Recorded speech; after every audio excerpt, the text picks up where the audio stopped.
علم اللہ جان لیا اللہ نے، انکم بے شک تم، کنتم تھے تم، تختانون تم خیانت کرتے، انفسکم اپنے نفسوں سے، فتاب علیکم تو وہ مہربان ہوا تم پر، وعفا عنکم اور اس نے درگزر کیا تم سے، یعنی تمہاری توبہ قبول فرمائی۔ اللہ سبحانہ تعالی نے جان لیا ہے کہ بے شک تم اپنی جانوں کی خیانت کرتے ہو، تو اس نے تم پر مہربانی فرمائی اور تمہیں معاف کر دیا۔ فالآن تو پس اب، باشروہن مباشرت کرو ان سے، وابتغوا اور تلاش کرو، ما کتب اللہ لکم جو لکھا اللہ نے تمہارے لیے۔ ما کتب اللہ لکم سے ایک مراد صحبت جائز ہے، یعنی وہ فطری طریقہ جو شوہر اور بیوی کے تعلق کے لیے اللہ تعالیٰ نے بتایا ہے مراد ہے۔ پھر ما کتب اللہ لکم سے دوسری مراد لطف اور سکون ہے، اور تیسری مراد اولاد ہے۔ وابتغوا ما کتب اللہ لکم اور تلاش کرو جو لطف اور سکون لکھا اللہ نے تمہارے لیے، جو فطری طریقہ، جو صحبت جائز اللہ نے تمہارے لیے لکھی ہے، اور اولاد جو اللہ نے تمہارے لیے مقدر کی ہے۔ تو اب تم اپنی بیویوں سے مباشرت کر سکتے ہو اور تلاش کرو جو اللہ نے تمہارے لیے لکھا ہے۔ اس بارے میں ایک روایت آتی ہے، سیدنا برا بن عازب رضی اللہ تعالیٰ عنہ بیان کرتے ہیں کہ جب رمضان کے روزوں کا حکم نازل ہوا تو لوگ پورا رمضان اپنی بیویوں کے پاس نہیں جاتے تھے، لیکن اس سلسلے میں بعض لوگوں سے کوتاہی ہو گئی اور وہ اپنی جانوں کے ساتھ خیانت کر بیٹھے، تو اللہ تعالیٰ نے یہ آیت نازل فرمائی، علم اللہ انکم کنتم تختانون انفسکم فتاب علیکم وعفا عنکم فالآن باشروہن وابتغوا ما کتب اللہ لکم۔ تفسیر طبری میں آتا ہے، علی بن ابو طلحہ نے حضرت ابن عباس رضی اللہ تعالیٰ عنہما سے روایت کیا ہے کہ مسلمان جب ماہ رمضان میں نماز عشاء ادا کر لیتے تو اگلی رات تک عورتیں اور کھانا حرام ہو جاتا تھا۔ پھر کچھ لوگ رمضان میں عشاء کے بعد عورتوں کے قریب چلے گئے اور انہوں نے کھانا بھی کھا لیا۔ انہی میں حضرت عمر بن خطاب رضی اللہ تعالیٰ عنہ بھی تھے، تو انہوں نے آپ صلی اللہ علیہ وسلم سے اس کا ذکر کیا، تو اللہ سبحانہ تعالیٰ نے یہ آیت نازل فرمائی، علم اللہ انکم کنتم تختانون انفسکم فتاب علیکم وعفا عنکم فالآن باشروہن وابتغوا ما کتب اللہ لکم۔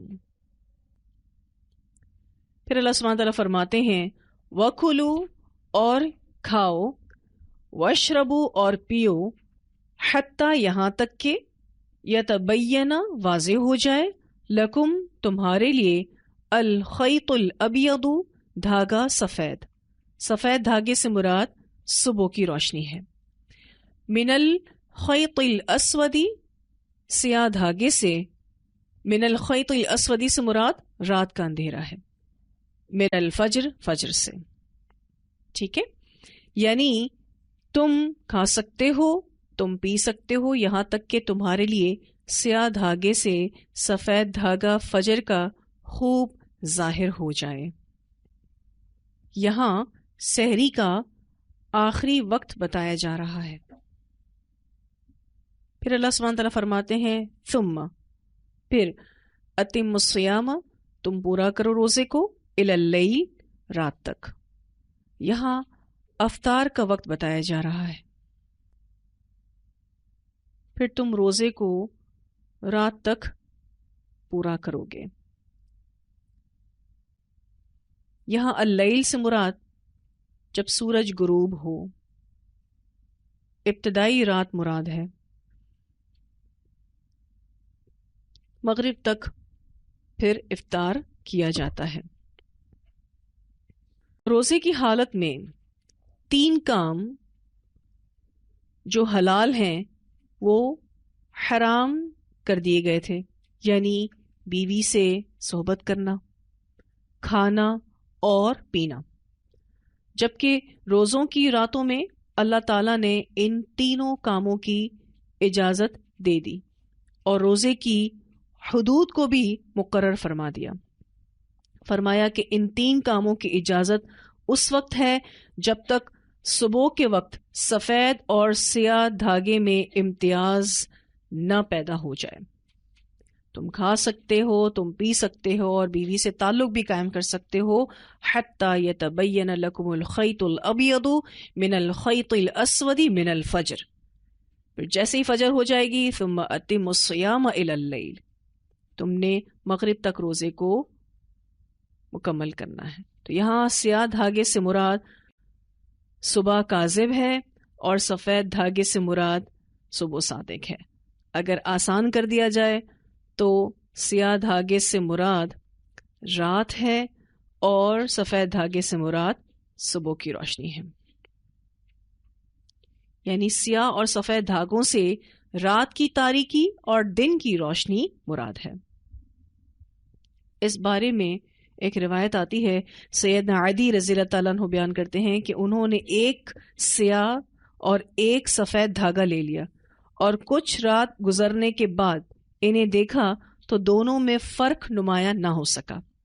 اب ایک صحابی تھے، انہوں نے ایک کالا دھاگا لے لیا اور ایک سفید دھاگا لے لیا، کچھ رات گزر گئی تو دیکھا دونوں میں کوئی فرق نمایاں نہ ہو سکا۔ جب صبح ہوئی تو انہوں نے عرض کی، اے اللہ کے رسول صلی اللہ علیہ وسلم، میں نے 2 دھاگے اپنے تکیے کے نیچے رکھ لیے تھے۔ آپ صلی اللہ علیہ وسلم نے فرمایا، پھر تو تمہارا تکیہ بہت بڑا ہوا کہ سفید اور سیاہ دھاری تمہارے تکیے کے نیچے تھی۔ اسے بخاری نے روایت کیا ہے، کیونکہ آسمان اتنا بڑا تمہارے تکیے کے نیچے کیسا آ گیا؟ کیونکہ سیاہ دھاگے سے مراد آسمان پر جو تاریکی ہے وہ ہے، اور سفید دھاگے سے مراد آسمان پر جو روشنی ہونی ہے وہ ہے۔ اب ان صحابی نے 2 دھاگے رکھ لیے اپنے تکیے کے نیچے کہ ان دونوں میں جب فرق آ جائے گا تب تک اللہ تعالیٰ نے کہا ہے۔ ایک اور روایت آتی ہے، سیدنا عدی بن حاتم رضی اللہ تعالیٰ عنہ بیان کرتے ہیں کہ میں نے عرض کی، اللہ کے رسول صلی اللہ علیہ وسلم، سیاہ اور سفید دھاری سے کیا مراد ہے؟ کیا اس سے 2 دھاگے مراد ہیں؟ فرمایا، پھر تو تمہاری گدی بہت لمبی چوڑی ہے، پھر تو تمہارا تکیہ بہت لمبا چوڑا ہے اگر تم نے ان دھاگوں کو دیکھ لیا ہے۔ پھر فرمایا، نہیں، اس سے مراد 2 دھاگے نہیں بلکہ ان سے مراد رات کی سیاہی اور صبح کی سفیدی ہے۔ اسے بخاری نے روایت کیا ہے۔ تو یہاں آپ کو سحری کا جو وقت ہے وہ بتایا جا رہا ہے۔ یہاں سے جو کلام شروع ہو رہا ہے وَكُلُوا وَاشْرَبُوا اور پھر إِلَى اللَّيْلِ تک، یہ سحری کا آخری وقت بتایا گیا ہے۔ سحری کھانے میں برکت ہے۔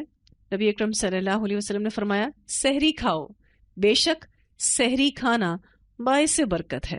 اسے بخاری نے روایت کیا ہے۔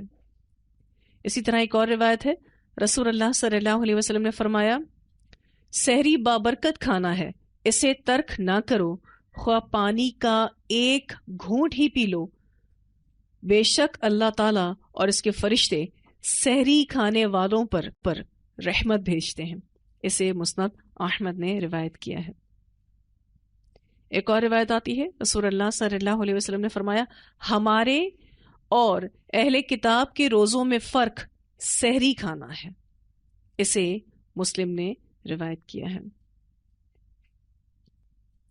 پھر یہ کہ اگر کوئی حالت جنابت میں ہو اور سحری کا ٹائم ہو جائے اور وہ سحری پہلے کر لے اور پھر غسل کر لے تو ایسا وہ کر سکتا ہے۔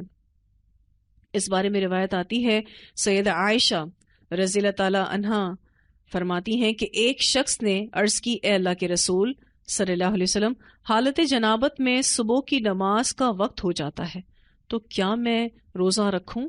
رسول اللہ صلی اللہ علیہ وسلم نے فرمایا مجھے بھی حالت جنابت میں صبح کی نماز کا وقت ہو جاتا ہے تو میں روزہ رکھ لیتا ہوں۔ اس نے عرض کی اے اللہ کے رسول صلی اللہ علیہ وسلم آپ تو ہماری طرح نہیں ہیں، اللہ تعالیٰ نے آپ کے اگلے پچھلے گناہ معاف کر دیے ہیں۔ تو آپ صلی اللہ علیہ وسلم نے فرمایا اللہ کی قسم مجھے امید ہے کہ میں تم سب کی نسبت اللہ سے زیادہ ڈرنے والا اور تم سب سے زیادہ تقوی کی باتوں کو جاننے والا ہوں۔ اسے مسلم نے روایت کیا ہے۔ یعنی یہ کہ رسول اللہ صلی اللہ علیہ وسلم خود بھی حالت جنابت میں بسا اوقات ہوتے تھے اور سحری کے بعد غسل کیا کرتے تھے، تو ایسا کیا جا سکتا ہے۔ پھر یہاں فرمایا گیا ثم اتم الصیام الی اللیل، یعنی سورج غروب ہونے تک اپنے روزے کو پورا کرو۔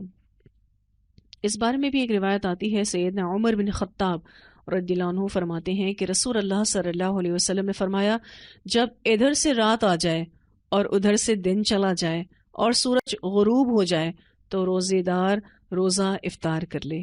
اسے بخاری نے روایت کیا ہے۔ یعنی یہاں جو بات ہو رہی ہے ثم اتم الصیام الی اللیل، تو اللیل کو واضح کیا گیا کہ یہ مغرب کا ٹائم ہے، سورج غروب ہونے کا ٹائم ہے۔ ایک اور روایت آتی ہے رسول اللہ صلی اللہ علیہ وسلم نے فرمایا لوگ اس وقت تک خیر و بھلائی میں رہیں گے جب تک روزہ افطار کرنے میں جلدی کریں گے۔ اسے بخاری نے روایت کیا ہے۔ یعنی وہ جیسے ہی سورج غروب ہو روزہ افطار کر لیں تو یہ خیر و بھلائی میں رہیں گے، کیونکہ یہ افطار کرنے میں جلدی ہے، یعنی افطار آن ٹائم کرنا، آن ٹائم۔ پھر ایک اور روایت آتی ہے جس میں روزہ کھولنے کے بعد جو دعا پڑھنی چاہیے اس کا بیان ہے۔ سیدنا عبداللہ بن عمر رضی اللہ عنہما بیان رسول اللہ صلی اللہ علیہ وسلم جب افطار کرتے تو یہ دعا پڑھتے ذهب الظمأ وابتلت العروق وثبت الاجر انشاءاللہ، پیاس چلی گئی، رگیں تر ہو گئیں، انشاءاللہ اجر ثابت ہو گیا۔ اسے ابو داؤد نے روایت کیا ہے۔ یعنی آپ بسم اللہ پڑھ کے روزہ کھولیں اور پھر جیسے ہی آپ کھجور کھا لیتے ہیں اور پانی پیتے ہیں، پانی پینے کے بعد آپ یہ دعا پڑھ لیں، کیونکہ اس میں وہ تمام معنی ہے جو پانی پینے کے بعد آپ محسوس کرتے ہیں۔ پیاس چلی جاتی ہے، رگیں تر ہو جاتی ہیں اور انشاءاللہ اجر ثابت ہو جاتا ہے۔ جہاں ہم نے یہ حدیث پڑھی کہ روزہ کھولنے میں جلدی کرنی چاہیے، افطار آن ٹائم کرنا چاہیے، وہاں سحری آخری وقت میں کھانا بھی افضل ہے۔ یعنی آپ سحری کو تھوڑا پرولونگ بھی کر سکتے ہیں۔ اس بارے میں ایک روایت آتی ہے نبی اکرم صلی اللہ علیہ وسلم نے فرمایا روزہ کھولنے میں جلدی اور سحری دیر سے کھانا چاہیے۔ اسے بخاری نے روایت کیا ہے۔ روزہ کھولنے میں جلدی سے مراد یہ ہے کہ روزہ آن ٹائم آپ کو کھول لینا چاہیے، اور سحری دیر سے کھانا چاہیے، یعنی سحری کا ٹائم جو ہے وہ فجر تک ہوتا ہے، آپ تب تک کھا پی سکتے ہیں۔ کچھ لوگ 10 منٹ پہلے روزہ بند کر لیتے ہیں، 15 منٹ پہلے روزہ بند کر لیتے ہیں، تو یہ پسندیدہ نہیں ہے۔ بس آپ اس بارے میں شیور ہوں کہ فجر کا ٹائم کب شروع ہوتا ہے، اس وقت تک آپ کھا پی سکتے ہیں۔ اپنے اوپر ایسی کوئی پابندی نہیں لگانی چاہیے جو کہ شریعت نے نہیں بتائی۔ لوگ کہتے ہیں جی احتیاط کرتے ہوئے 10 منٹ پہلے روزہ بند کر لو، ایسا کچھ بھی ہمارے دین میں نہیں ہے۔ کیونکہ بسا اوقات ایسا بھی ہوتا ہے کہ کسی کی آنکھ دیر سے کھلتی ہے، اب فجر کا ٹائم ہوا ہی ہے تو بے شک 1 گھونٹ 2 گھونٹ 3 گھونٹ پانی پی لے، کیونکہ سحری میں برکت ہے نا، یہ برکت والا کھانا ہے، سارا دن آپ کو اس سے انرجی ملتی رہے گی انشاءاللہ۔ اور جیسا کہ ایک حدیث میں ہم نے پڑھا کہ اللہ اور فرشتے سحری کرنے والے پر رحمت بھیجتے رہتے ہیں، جس کو مس نہیں کرنا چاہیے، کیونکہ کچھ لوگ اس کی ہیبٹ بھی بنا لیتے ہیں بغیر سحری کے روزہ رکھنا۔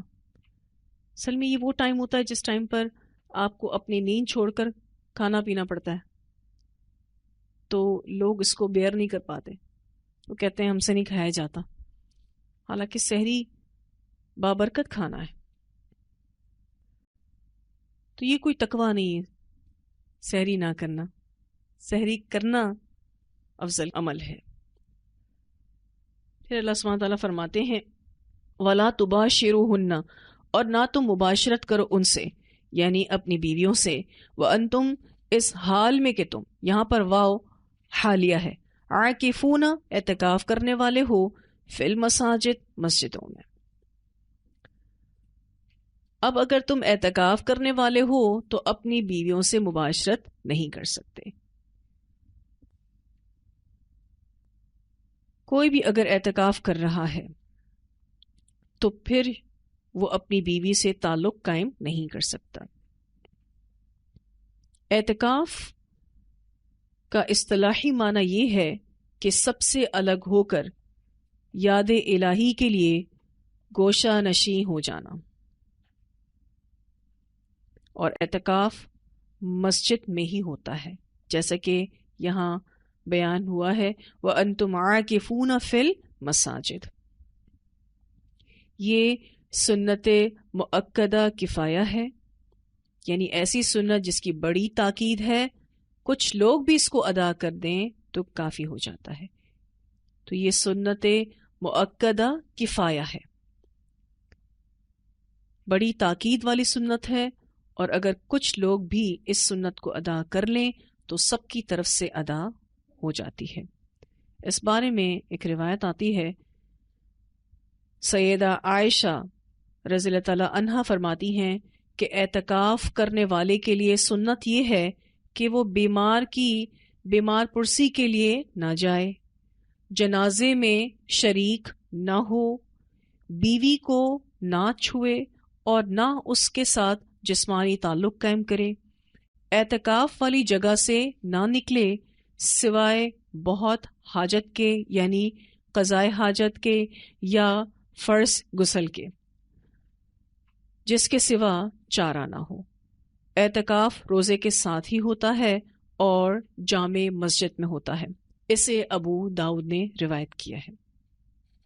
حضرت عائشہ رضی اللہ تعالی عنہا نے بہت اچھے سے اعتکاف کے مسائل اس حدیث میں واضح کر دی ہیں۔ پہلی بات کہ جو اعتکاف کرنے والا ہوتا ہے وہ بیمار کی عیادت کے لیے نہیں جا سکتا، کسی بھی جنازے میں شریک نہیں ہو سکتا، بیوی کو چھو نہیں سکتا، اس کے ساتھ جسمانی تعلق قائم نہیں کر سکتا، اور اعتکاف والی جگہ سے نہیں نکل سکتا سوائے بہت حاجت کے۔ پہلے زمانے میں چونکہ قضائے حاجت کے لیے بھی آبادی سے دور جانا پڑتا تھا، ٹھیک ہے، اسی طرح سے غسل کرنے کے لیے بھی دور جانا پڑتا تھا، تو حضرت عائشہ فرماتی ہیں کہ اعتکاف والی جگہ سے نہ نکلے سوائے بہت حاجت کے، یعنی اس کو قضائے حاجت کے لیے جانا ہے یا پھر فرض غسل کے لیے جانا ہے۔ پھر اعتکاف روزے کے ساتھ ہی ہوتا ہے اور جامع مسجد میں ہوتا ہے۔ بہت سی خواتین گھروں میں بھی اعتکاف کرتی ہیں، وہ اعتکاف سنت سے ثابت نہیں ہے، اور قرآن میں جب یہ بات واضح کر دی گئی وَأَنْتُمْ عَاكِفُونَ فِي الْمَسَاجِدِ، اس حال میں کہ تم اعتکاف کرنے والے ہو مسجدوں میں، تو یہ دلیل ہے کہ اعتکاف مسجد میں ہی ہوتا ہے، رمضان میں بھی ہو سکتا ہے اور غیر رمضان بھی ہو سکتا ہے، مگر چونکہ رمضان میں دوسرے مہینوں کی نسبت بہت زیادہ ثواب ملتا ہے اور رمضان میں اعتکاف فرض کفایہ کی حیثیت رکھتا ہے، لہٰذا اس کی اہمیت زیادہ ہے۔ فقہا نے اعتکاف کی دو قسمیں بیان کی ہیں، ایک مسنون اعتکاف جو سنت نبوی سے ثابت ہے، اس کی عام مدت 10 دن ہے، اور رمضان کے آخری عشرے کی صورت میں 9 یا 10 دن، کیونکہ مہینہ 29 کا بھی ہوتا ہے اور 30 کا بھی ہوتا ہے۔ ایک دفعہ آپ صلی اللہ علیہ وسلم جب اعتکاف کے لیے اپنے خیمہ کی طرف گئے تو دیکھا آپ کی کئی بیویوں نے بھی مسجد نبوی صلی اللہ علیہ وسلم میں اعتکاف کے لیے خیمے لگا رکھے. اچھا، اس حدیث میں واضح ہوا کہ آپ صلی اللہ علیہ وسلم کی ازواج نے بھی اپنے خیمے کہاں لگائے تھے؟ مسجد میں. آپ صلی اللہ علیہ وسلم نے یہ دیکھ کر فرمایا کہ ان بیویوں نے یہ حسن نیت کے بنا پر نہیں بلکہ جذبہ رقابت کی بنا پر خیمے لگائے ہیں، لہٰذا ان سب کے خیمے اٹھا دو. پھر آپ صلی اللہ علیہ وسلم نے اپنا خیمہ بھی اٹھوا لیا اور یہ رمضان کا آخری عشرہ تھا. پھر آپ صلی اللہ علیہ وسلم نے اس سال رمضان میں اعتکاف نہیں کیا بلکہ عید کے بعد شوال میں کر لیا. اسے سنن نسائی نے روایت کیا ہے. ایک اور روایت آتی ہے اعتکاف کے بارے میں. صحابی ابو سعید خدری رضی اللہ تعالیٰ عنہ اس کے راوی ہیں. فرماتے ہیں کہ رسول اللہ صلی اللہ علیہ وسلم نے ایک بار یکم رمضان تا 20 رمضان تک اعتکاف کرنے کے بعد فرمایا، میں نے شب قدر کی تلاش کے لیے رمضان کے پہلے عشرے کا اعتکاف کیا، پھر درمیانی عشرے کا اعتکاف کیا، پھر مجھے بتایا گیا شب قدر آخری عشرے میں ہے، سو تم میں سے جو شخص میرے ساتھ اعتکاف کرنا چاہے وہ کر لے. اسے صحیح مسلم نے روایت کیا ہے. نبی اکرم صلی اللہ علیہ وسلم نے 1 رمضان سے 10 رمضان تک اعتکاف کیا، یہ سوچ کر کے شب قدر کو پا لیں، تو اس میں شب قدر تھی نہیں. پھر 11 رمضان سے 20 رمضان تک اعتکاف کیا تو اس میں بھی شب قدر نہیں تھی. جبرائیل امین آئے اور بتایا کہ شب قدر تو رمضان کے آخری عشرے میں ہے. تو پھر آپ صلی اللہ علیہ وسلم نے آخری عشرے میں بھی اعتکاف کیا. تو یہ کتنے دن کا اعتکاف ہو گیا؟ 30 دن کا.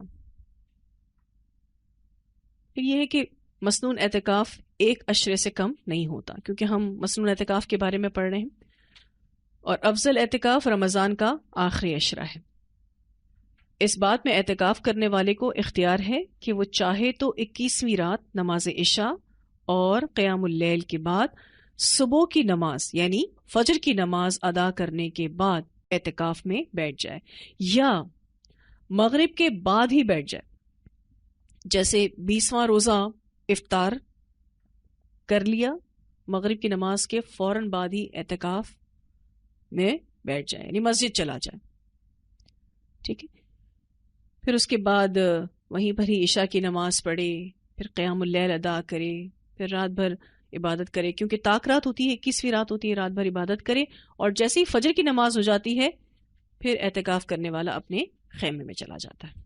نبی اکرم صلی اللہ علیہ وسلم کے بارے میں آتا ہے کہ رسول اللہ صلی اللہ علیہ وسلم جب اعتکاف بیٹھنے کا ارادہ فرماتے تو فجر کی نماز پڑھ کر معتکف یعنی اعتکاف والی جگہ میں داخل ہوتے. اسے ابو داؤد نے روایت کیا ہے اور یہ حدیث ابن ماجہ میں بھی آتی ہے. نبی اکرم صلی اللہ علیہ وسلم کا طریقہ یہ تھا کہ فجر کی نماز پڑھ کر پھر اعتکاف والی جگہ یعنی خیمے میں داخل ہوتے ہیں. اب اگر کوئی معتکف مغرب کے بعد بھی مسجد چلا گیا ہے، یا پھر عشاء کے بعد مسجد پہنچ گیا ہے، یا قیام اللیل بھی ادا کرنے کے بعد پہنچا ہے، خیمے میں وہ فجر پڑھ کر ہی جائے گا، کیونکہ سنت یہی ہے. پھر اعتکاف کی دوسری قسم اعتکاف واجب ہے، یعنی وہ اعتکاف جو اعتکاف کرنے والا اللہ سے عہد کر کے اپنے اوپر واجب قرار دے لیتا ہے. اس کی مدت متعین نہیں ہے، یہ 7 دن کا بھی ہو سکتا ہے، 3 دن کا بھی ہو سکتا ہے، اور 1 دن کا بھی ہو سکتا ہے، حتیٰ کہ صرف 1 رات کا بھی ہو سکتا ہے، اور اس کا کوئی وقت بھی متعین نہیں ہے. ٹھیک ہے، رمضان میں بھی ہو سکتا ہے یا کسی دوسرے مہینے میں بھی ہو سکتا ہے. اس بارے میں ایک روایت آتی ہے، سیدنا عبداللہ بن عمر رضی اللہ عنہما کہتے ہیں کہ سیدنا عمر رضی اللہ تعالیٰ عنہ نے رسول اللہ صلی اللہ علیہ وسلم سے پوچھا کہ میں نے جاہلیت کے زمانے میں یہ منت مانی تھی کہ 1 رات مسجد حرام میں اعتکاف کروں گا. تو رسول اللہ صلی اللہ علیہ وسلم نے فرمایا کہ اپنی منت پوری کرو. اسے بخاری نے روایت کیا ہے. اب حضرت عمر جو تھے انہوں نے یہ منت مانی تھی کہ میں 1 رات مسجد حرام میں گزاروں گا. آپ صلی اللہ علیہ وسلم نے فرمایا کہ فرما برداری پر مبنی منت ہے، تم اس کو پوری کر سکتے ہو. تو یہ بات واضح ہونی چاہیے کہ منت صرف وہی پوری کی جا سکتی ہے کہ جس میں اللہ کی معصیت نہ ہو اور اس میں کوئی خلاف شرع کام نہ ہو. اگر کوئی خلاف شریعت کام ہو تو پھر اس منت کو پورا نہیں کیا جائے گا. تو دو طرح کے اعتکاف جو فقہا بتاتے ہیں، ایک مسنون اعتکاف اور دوسرا واجب اعتکاف. مسنون اعتکاف کون سا؟ جو رسول اللہ صلی اللہ علیہ وسلم کی سنت سے ثابت ہے اور اس کی عام مدت 10 دن ہے اور آخری عشرہ رمضان میں یہ کیا جاتا ہے. اچھا 9 دن بھی ہو سکتے ہیں اور 10 دن بھی ہو سکتے ہیں، جیسا کہ میں نے آپ سے ذکر کیا کہ مہینہ 29 کا بھی ہوتا ہے اور 30 کا بھی ہوتا ہے. اور اسی طرح سے دوسرا اعتکاف واجب اعتکاف ہے، جو اعتکاف کرنے والا اللہ سے عہد کر کے اپنے اوپر واجب قرار دے لیتا ہے. اس کا کوئی وقت متعین نہیں، خواہ رمضان میں ہو یا غیر رمضان، 1 دن کا ہو یا 3 دن کا ہو یا 7 دن کا ہو، ٹائم بھی فکس نہ ہو. بے شک نبی اکرم صلی اللہ علیہ وسلم کی وفات جس سال ہوئی اس سال رسول اللہ صلی اللہ علیہ وسلم نے 20 دن کا اعتکاف فرمایا تھا. ٹھیک ہے، عورتیں بھی اعتکاف میں بیٹھ سکتی ہیں، لیکن ان کے لیے اعتکاف میں بیٹھنے کی جگہ مساجد ہی ہیں، نہ کہ گھر. بہت ساری خواتین کہتی ہیں کہ مسجدوں میں اس طرح کا کوئی اہتمام نہیں ہوتا تو ہم گھر میں ہی ایک کونا فکس کر کے اور اعتکاف کر لیتی ہیں. تو یہ سنت سے ثابت نہیں ہے. میں نے آپ کو قرآن کے حوالے سے بھی بتایا کہ وَأَنْتُمْ عَاكِفُونَ فِي الْمَسَاجِدِ، یہ دلیل ہے کہ اعتکاف مسجد میں ہوتا ہے. ساتھ ساتھ میں نے آپ کو ازواج کے بارے میں بتایا کہ انہوں نے اپنے خیمے مسجد میں لگائے تھے. اعتکاف ایک نفلی عبادت ہے. اگر کسی مسجد میں یہ انتظام نہ ملے، یعنی عورتوں کے لیے الگ مستقل جگہ نہ ہو جہاں مردوں کی آمد و رفت کا سلسلہ بالکل نہ ہو، اس وقت تک عورتوں کو مسجدوں میں بھی اعتکاف نہیں کرنا چاہیے. باقاعدہ الگ اہتمام ہو خواتین کے لیے، وہاں پہ مردوں کی آمد و رفت نہیں ہونی چاہیے، ان کے لیے بھرپور انتظامات کیے گئے ہوں تو ان کو اعتکاف کرنا چاہیے، ورنہ نہیں کرنا چاہیے. کیونکہ انتظامات اگر صحیح طور پر نہیں ہوئے تو خواتین کو ایشوز آ سکتے ہیں، ان کی اعتکاف کی یہ عبادت ڈسٹرب ہو سکتی ہے، وہ پریشان ہو سکتی ہیں. پھر بعض دفعہ ایسا بھی ہوتا ہے کہ انتظام بھی ہوتا ہے اور ایسی مسجدیں بھی ہیں الحمدللہ کہ جہاں خواتین کا بھرپور انتظام کیا جاتا ہے، پر کسی خاتون کو گھر سے اجازت نہیں ملتی اعتکاف کرنے کی. اس کے پاس کوئی ایسا موقع نہیں ہوتا کہ وہ اعتکاف کر سکے. اس وقت بھی اس کو صبر کرنا چاہیے. اب اس کے حالات نہیں ہیں کہ وہ اعتکاف کر سکے تو کوئی بات نہیں، شکر ہے کہ نفل عبادت ہے، بڑی تاکید ہے اس عبادت کی، لیکن سنت کفایہ ہے. کچھ لوگ بھی ادا کر دیں تو سبھی کی طرف سے ادا ہو جاتا ہے. پھر یہ کہ اعتکاف کی حالت میں بیوی اپنے خاوند کی خدمت کر سکتی ہے. اس بارے میں ایک روایت ملتی ہے، سیدہ عائشہ رضی اللہ تعالی عنہا بیان کرتی ہیں کہ جب رسول اللہ صلی اللہ علیہ وسلم مسجد میں اعتکاف کرتے تو اپنا سر میری طرف حجرے میں داخل کرتے تو میں آپ کے کنگھی کر دیا کرتی تھی، یعنی بالوں کو سنوار دیتی تھی. اور رسول اللہ صلی اللہ علیہ وسلم جب اعتکاف میں ہوتے تو گھر میں سوائے قضاء حاجت کے تشریف نہ لاتے تھے. اس سے بخاری نے روایت کیا ہے. پھر اسی طرح سے اعتکاف کی حالت میں عورت مسجد میں جا کر اپنے خاوند سے ملاقات کر سکتی ہے. اس بارے میں بھی ایک روایت آتی ہے، سیدہ صفیہ بنت حوی رضی اللہ تعالی عنہا بیان کرتی ہیں کہ نبی اکرم صلی اللہ علیہ وسلم اعتکاف کی حالت میں تھے. میں ایک رات آپ صلی اللہ علیہ وسلم سے ملاقات کے لیے آئی تو میں نے کچھ دیر گفتگو کی اور پھر گھر جانے کے لیے کھڑی ہوئی. یہ رات کا وقت تھا تو نبی اکرم صلی اللہ علیہ وسلم بھی کھڑے ہو گئے تاکہ مجھے گھر تک پہنچا آئیں. رات کا ٹائم تھا، نبی اکرم صلی اللہ علیہ وسلم نے مناسب نہیں سمجھا کہ حضرت صفیہ اکیلے جائیں. میرا گھر مدینہ کے ایک طرف دار اسامہ بن زید رضی اللہ تعالی عنہما میں تھا. راستے میں 2 انصاری ملے جب انہوں نے نبی اکرم صلی اللہ علیہ وسلم کو دیکھا تو اپنی رفتار تیز کر دی. ایک روایت میں یہ الفاظ بھی ہیں کہ نبی اکرم صلی اللہ علیہ وسلم سے حیا کی وجہ سے چھپ گئے، کیونکہ آپ اپنی اہلیہ محترمہ کے ساتھ تھے. آپ صلی اللہ علیہ وسلم نے ان دونوں سے فرمایا ذرا رک جاؤ، دیکھو یہ صفیہ ہیں، یعنی تیز نہ چلو اور جان لو کہ اس وقت میرے ساتھ میری بیوی صفیہ ہے. انہوں نے عرض کی اے اللہ کے رسول صلی اللہ علیہ وسلم، سبحان اللہ، یعنی ہم آپ کے بارے میں غلط سوچ ہی نہیں سکتے. آپ صلی اللہ علیہ وسلم نے فرمایا شیطان انسان کے جسم میں اس طرح گردش کرتا ہے جس طرح خون، لہٰذا مجھے یہ ڈر لاحق ہوا کہ کہیں وہ تمہارے دلوں میں کوئی بات نہ ڈال دے. اسے مسلم نے روایت کیا ہے. نبی اکرم صلی اللہ علیہ وسلم کو یہ اندیشہ ہوا کہ کوئی مس انڈرسٹینڈنگ ان صحابہ کے دل میں نہ آ جائے کہ اس وقت رسول اللہ صلی اللہ علیہ وسلم کس خاتون کے ساتھ جا رہے ہیں. اور دوسری بات، آپ صلی اللہ علیہ وسلم تو اعتکاف میں ہیں، پھر وہ باہر کیوں نکلے ہیں؟ تو نبی اکرم صلی اللہ علیہ وسلم نے اس کو کلیریفائی کیا. اس سے کیا پتہ چلتا ہے کہ جہاں کسی مس انڈرسٹینڈنگ کا خطرہ ہو، سنت کیا ہے؟ آپ کلیریفائی کریں، آپ وضاحت دیں. وضاحت نہ دینا پریشانی کا سبب ہو سکتا ہے اور شیطان لوگوں کے دلوں میں طرح طرح کی باتیں ڈال سکتا ہے.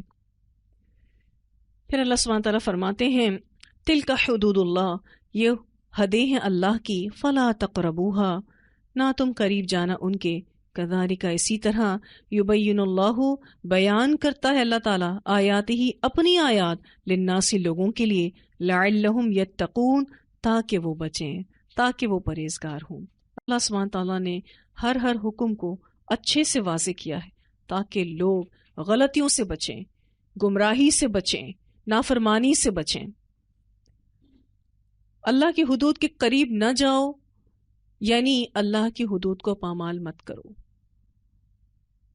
اور یہ حدود پامال نہ ہوں اس لیے احکامات کو اچھے سے واضح کیا گیا ہے تاکہ تم پرہیزگاری کی زندگی گزار سکو. اس آیت کی تلاوت سنتے ہیں. أحل لكم ليلة الصيام الرفث إلى نسائكم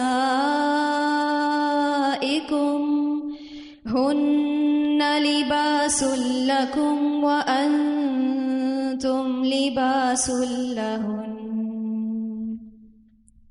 علم الله أنكم كنتم تختانون أنفسكم فتاب عليكم علم الله أنكم كنتم تختانون أنفسكم فتاب عليكم وعفى عنكم فالآن باشروهن وابتغوا ما كتب الله لكم وكلوا واشربوا حتى يتبين لكم الخيط الأبيض من الخيط الأسود من الفجر ثم أتموا الصيام إلى الليل ولا تباشروهن وأنتم عاكفون في المساجد تلك حدود الله فلا تقربوها كذلك يبين الله آياته للناس لعلهم يتقون. جتنا سمجھایا ہے، جو بات ہوئی ہے کلاس میں، وہ واضح ہے. ٹھیک ہے، واضح ہے نا آیات. چلیں الحمدللہ. وآخر دعوانا الحمدللہ رب العالمین. سبحانک اللہم وبحمدک، نشہد ان لا الہ الا انت، نستغفرک ونتوب الیک. سبحان ربک رب العزۃ عما یصفون، وسلام علی المرسلین، والحمدللہ رب العالمین. الہی آمین.